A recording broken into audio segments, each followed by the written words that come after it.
दोस्तों बाबर आजम को लेकर इस वक्त हर स्पोर्ट्स चैनल में पाकिस्तान के अंदर डिस्कशन चल रही है। क्या बाबर आजम टी20 मटेरियल हैं? क्या उनको टी20 साइड का हिस्सा होना चाहिए? कप्तानी उनके पास रहनी चाहिए, नहीं रहनी चाहिए? हमारी डिस्कशन तो बनती है, लेकिन हमारे हमसाया मुल्क जहां पर वीरेंद्र सहवाग जैसे एक बहुत अमेजिंग स्टार बैट्समैन मौजूद है, बड़ी अग्रेसिव क्रिकेट के लिए उन्होंने दौर के अंदर, वो भी बात करते हुए नजर आए बाबर आजम के ऊपर। उन्होंने कहा कि बाबर आजम की टी20 साइड में जगह नहीं बनती, वो टी20 मटीरियल नहीं है। अगर पाकिस्तान की साइड से वो इस्तीफा देते हैं बाबर आजम, तो शायद वो इस स्क्वाड का भी हिस्सा नहीं रहेंगे। आप उनकी राय से इख्तलाफ करते हैं, ये इत्तेफाक करते हैं, कमेंट में अपनी राय जरूर दीजिएगा। लेकिन अब दोनों साइडों पे राय मौजूद है। कई प्लेयर्स इस तरह के जो बाबर आजम को कंसीडर करते हैं टी20 का मटेरियल, और कुछ हैं जो नहीं करते। दोनों के दलाइल बड़े जबरदस्त हैं, लेकिन थोड़ा सा उसको देखना चाहूंगा, आपके साथ डिस्कस भी करूंगा कि आपकी राय क्या बनती है इन दलाइल को सुनने के बाद। सबसे पहले अगर मैं बात करूं कि अभी जो पाकिस्तान की ऑल ओवर द वर्ल्ड जो टी20 वर्ल्ड कप के अंदर जो पूरा स्ट्राइक रेट है, उसमें टॉप पे मोहम्मद हफीज मौजूद है 111 के स्ट्राइक रेट के साथ। दूसरे नंबर पे संगाकारा मौजूद है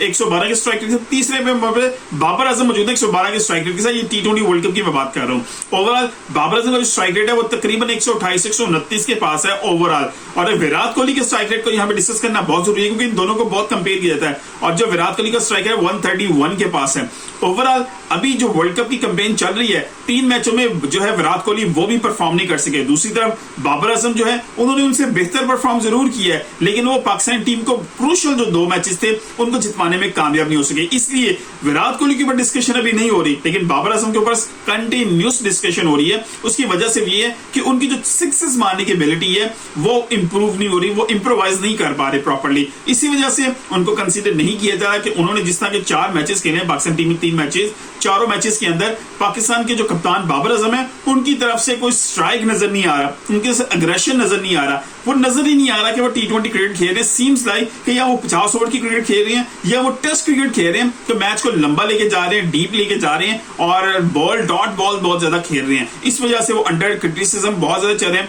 आप पाकिस्तान के प्लेयर्स की बात कीजिए, एक्स प्लेयर्स की बात कीजिए, जर्नलिस्ट की बात कीजिए, या हमसाया मुल्क की या बाकी जो प्लेइंग नेशंस है क्रिकेट की, वहां पर जो भी लोग बैठे हैं वो इस पे तनकीद कर रहे हैं कि बाबर आजम को इंप्रोवाइज करना पड़ेगा, बाबर आजम को क्रिकेट को इंप्रूव करना पड़ेगा। लेकिन बाबर आजम अक्सर आपको यही कहते हुए नजर आएंगे किसी भी जगह पर बैठे हुए, जब भी उनके साथ कोई डिस्कशन हो रही हो, कि वो कहते हैं मैं अकॉर्डिंग टू सिचुएशन खेलता हूं, इसलिए लाजमी नहीं कि हर बॉल पे छिक्का मारा जाए, मेरी गेम नहीं है। वो इस चीज को मानते हैं कि उनकी गेम नहीं कि हर बॉल पे छिक्का मारा जाए।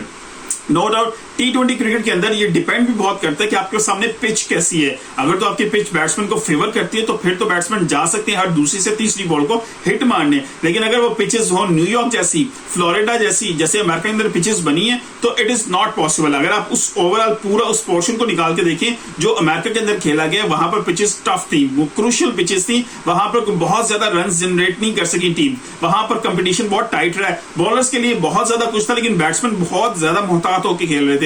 वहां पे देखा होगा, वहां पर मोहम्मद रिजवान थे पाकिस्तान की तरफ से, जिन्होंने सिर्फ हाफ सेंचुरी स्कोर की।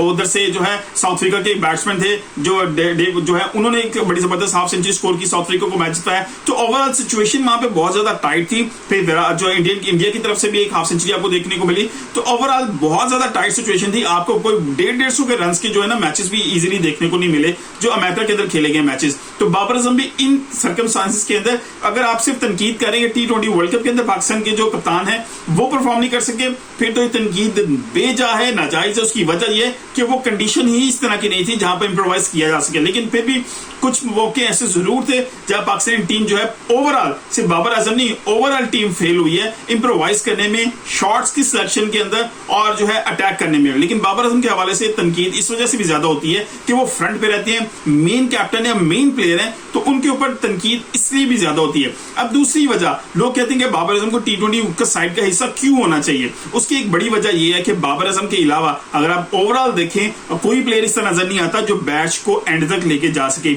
अगर कोई 3-4 विकेट्स खेलते हैं, क्योंकि पाकिस्तान की हिस्ट्री में मौजूद है कि पाकिस्तान का कोलैप्स होता है, और ये चीज किसी भी एक बैट्समैन जो जिम्मेदार बैट्समैन समझा जाता है आपकी साइड के अंदर, उसके ज़हन में हर दफा रहती है। हर दफा आप चेस करते हुए पहले बारी लेते हुए चीज जरूर उसके माइंड में होती है कि अगर मैं आउट हो गया तो दूसरी तरफ खेलने वालों को कोई पता नहीं कि किस टाइम कोलैप्स हो जाए। अगर बाबर आजम की आप अर्ली हिस्ट्री उठा के देखें क्रिकेट खेलने की, तो पिछले अर्ली जो ईयर्स थे उनके, उन्होंने बहुत जबरदस्त क्रिकेट खेली, बहुत जबरदस्त चढ़ के, फास्ट बॉलर्स हो या स्पिनर्स हो, बहुत चढ़ के खेलते थे। चौके चाहे ज्यादा मारते थे, लेकिन वो चौकों की जो तादाद थी वो भी बहुत ज्यादा थी, बजाय इसके कि वो डॉट बॉल्स खेलते। लेकिन मेरा ख्याल है 2022 के एंड से और 23 के स्टार्ट के बाद से बाबर आजम पे प्रेशर इस तरह का जनरेट हुआ है कि वो उनकी जो बैटिंग है वो बहुत ज्यादा डिस्टर्ब हो गई है। वो अंडर प्रेशर है, एज ए कैप्टन भी और एज ए प्लेयर भी वो परफॉर्म नहीं कर सके। उनकी कप्तानी में बहुत ज्यादा क्वेश्चन मार्क है, नो डाउट कि वो इंप्रूव नहीं कर सके एज ए कैप्टन, लेकिन वो दूसरी तरफ वो उनकी बैटिंग जो है वो खराब होना शुरू हो गई है, उसको इंप्रूव की होने की जरूरत है। और इट्स अ गुड चांस कि अगर बाबर आजम से कप्तानी लेके किसी ऐसे प्लेयर को दी जाए ताकि बाबर आजम के ऊपर से ये बोझ हटे और वो अपनी बैटिंग में दोबारा फॉर्म में वापस आ सके, जो हमें उनके अर्ली ईयर्स में नजर आए, जिसकी वजह से वो कंसिस्टेंट रहे और उनका नाम बड़े बड़े प्लेयर्स के साथ शुमार होना शुरू हो गया। तो बाबर आजम का आई डोंट थिंक सो कि हम ये कहें कि वो T20 मटीरियल नहीं है। हम ये जरूर कहें कि अभी उनको से कप्तानी लेके उनको फ्री हैंड किया जाए। आपने देखा कि शहनशाह अफरीदी को जब कप्तानी दी गई न्यूजीलैंड के अंदर, तो अब बाबर आजम का स्ट्राइक रेट क्या था, वहां पर उन्होंने किस तरह की जो है क्रिकेट खेली। तो still there is a chance कि अगर बाबर आजम से कप्तानी लेके, मेरे ख्याल से अभी बेस्ट सूटेबल जो चॉइस रहेगी फखर जमान रहेंगे, क्योंकि वो अटैकिंग क्रिकेट है। आपको याद होगा लाहौर कलंदर में उनको इंप्रूव करने के लिए, उनको खुल के क्रिकेट खेलने के लिए जो ब्रैडन मैकलम थे उनका रोल बहुत ज्यादा जरूरी था, जो उस वक्त के कप्तान थे। उन्होंने फ्री हैंड दिया था लाहौर कलंदर्स की पूरी टीम को, उसमें फखर जमान ने बेहतरीन इम्प्रोवाइजेशन की थी और उसके बाद उनका नाम जो पाकिस्तानी साइड के अंदर आया था। मेरा ख्याल है कि हमें फखर जमान को अडॉप्ट करना चाहिए, क्योंकि उनके माइंड के अंदर अटैकिंग क्रिकेट बढ़ी हुई है और पाकिस्तान को अटैकिंग क्रिकेट की जरूरत है। अगर माइंडसेट आपके कप्तान का अटैकिंग होगा तो डेफिनेटली आपकी टीम जो है अटैक करना सीखेगी और फिर उसमें जो आके आपको बेहतरी भी नजर आएगी। तो Babar Azam as a captain तो बिल्कुल लूज कर सकते हैं, लेकिन एज ए प्लेयर इस टीम के अंदर जगह नहीं खो सकते। उसकी रीजन ये है कि पाकिस्तानी बाकी प्लेयर्स जो हैं उनमें कोई इतना गट्स वाला नहीं है कि जो प्रॉपर जो मैच को एंड तक लेके जा सके, खड़ा हो सके, एक एंड संभाल के रन को जनरेट कर सके, क्योंकि बाकी पूरी टीम जो है उसका कोई पता नहीं चलता कहां पर विकेट्स गिरनी शुरू हो जाए। अगर बाबर आजम के ऊपर से कप्तानी का बोझ उतर जाए